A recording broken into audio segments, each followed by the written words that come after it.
Qualifying is done here at Barber Motorsports Park. We have the third points-paying race of the year about to happen. 90 laps on Sunday here, broadcast, thankfully, on NBC. Who's on pole position?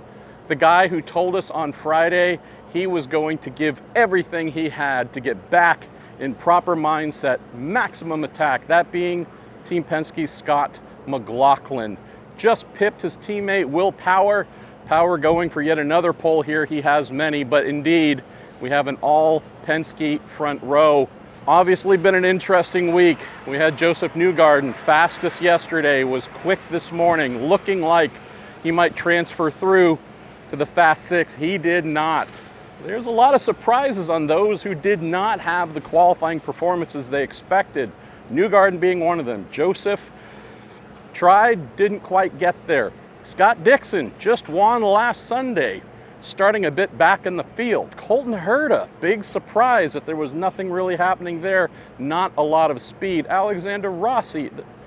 It's a lot of fast drivers from very good teams who are excellent at moving forward, who should be marching ahead in this race. So we're going to see 2 stops, 3 stops. We're going to see both.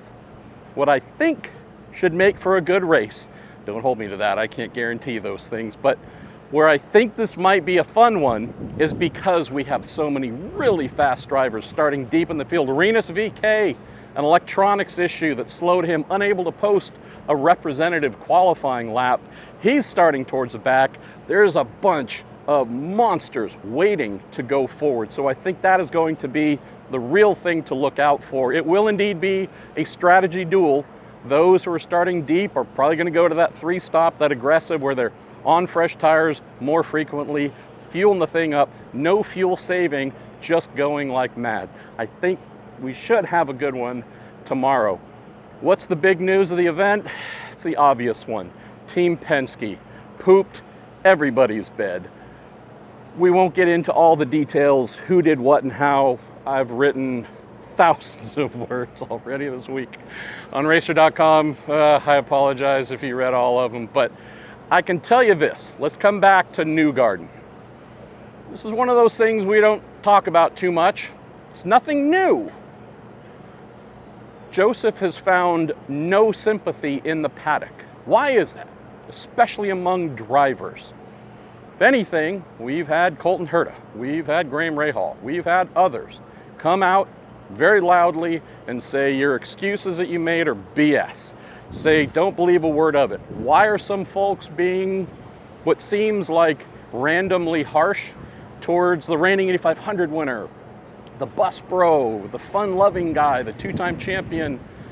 His reputation among the drivers, probably the least liked. If that's news, he is someone even among his teammates doesn't really have a relationship. If this were a Pato O'Ward, an Alex Palou, a whomever else, I think you would hear and have seen more statements of support, giving, pick any other driver, the benefit of the doubt. What has been awkward to see expressed publicly for the first time is the extreme dislike so many drivers have for Newgarden, and this is prior to this whole push to pass scandal, what a lot of folks in the paddock are calling Buttongate.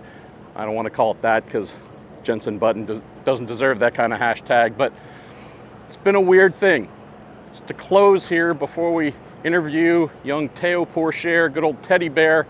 Want to learn from him, a phenomenal road racer getting his first chance to get a feel for Barber here. It's just been strange. Situations like this, crisis and concern, you see how folks react. It tells you what they think of you. Been a lot of negative statements about Team Penske. I've genuinely lost track of how many team owners, drivers, engineers, you name it, have ripped Team Penske and Roger Penske to shreds for this. By and large, most of that all private, not something they want to do in public.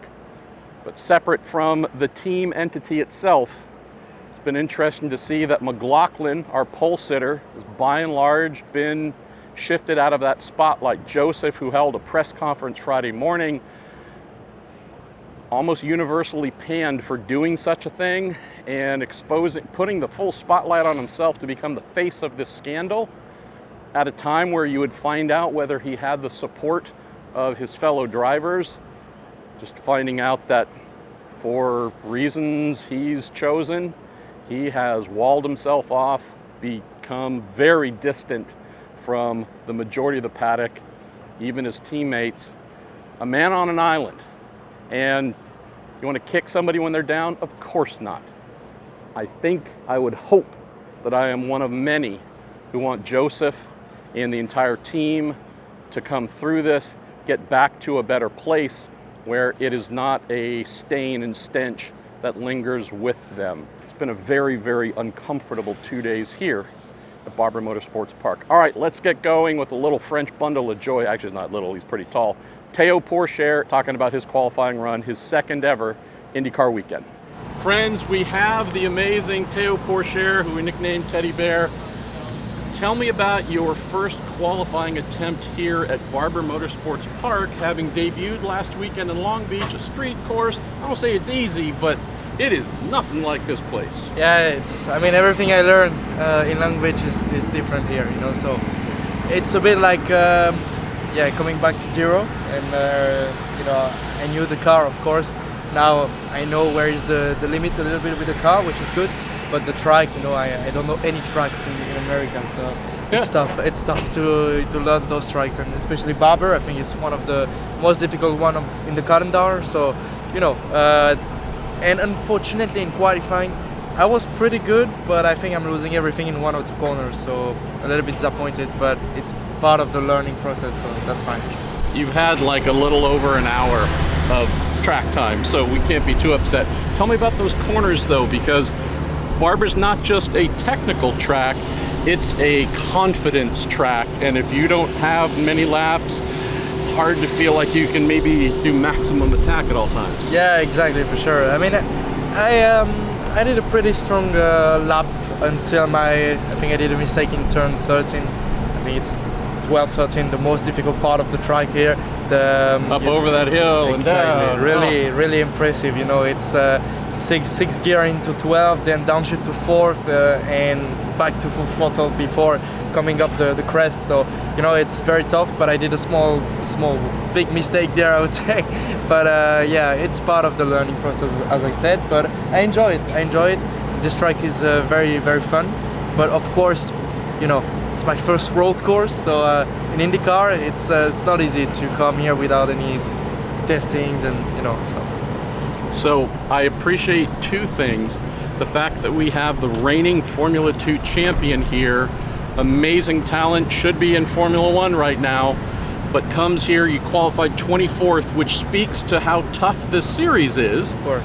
But then we remember last weekend, Théo, where you started, 22nd, fired up to 11th, so I know you wish you could have qualified better, yeah. But you also had a smile of like, I also like passing people too. Sure. I believe that I'm a lot better in the races. Since the beginning of my career, I'm very, very good in the races. In qualifying, I need a very, of course, good car, and I need, when I know the tracks, when of course, it's better. Qualifying, starting 24th tomorrow.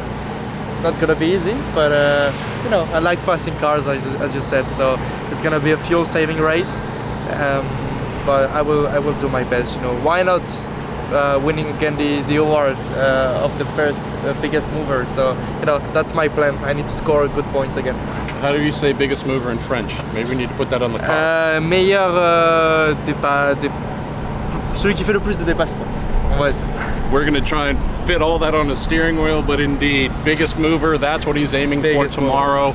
And I'm serious when I say this. I wouldn't say it if it wasn't true. In your little over 1 week with this team, with Aaron McLaren in the number 6 Chevy, I've been told by Zach Brown, man, I love this kid. I've been told by Pato O'Ward, who does not give a lot of compliments easily to other drivers, loves having you as a teammate. Gavin Ward, team principal.